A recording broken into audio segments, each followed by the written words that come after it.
Good morning. So Friday before the holiday weekend, we are finishing this up here. Of course, it poured for about an hour early this morning. So the guys are working on cleaning up all the mud slop, resetting the pavers. I have to work on cleaning this, draining it down, but I'm also working on foaming in edges. I got to do some mossing, get the plants in over there.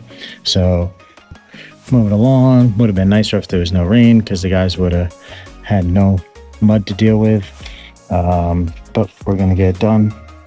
We hopefully got about 2 hours or so. We'll be done here, and then we'll be off to finish up one other little thing before having the start of an early weekend.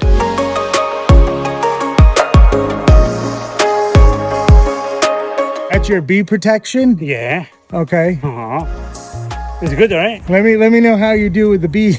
No, fire. I put a fire there. You're putting fire? Torch. It's big. Okay. I take a picture for I you. know, I got It's you. big, very angry. Run quickly. Yeah.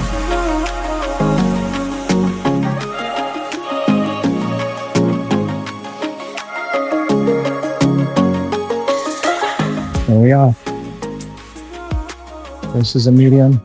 It's a little narrow, 9 by 13, 9 by 14, waterfall on the edge there, 2 little drops, 2 giant fish that have got their home, 5 other small fish I think in there.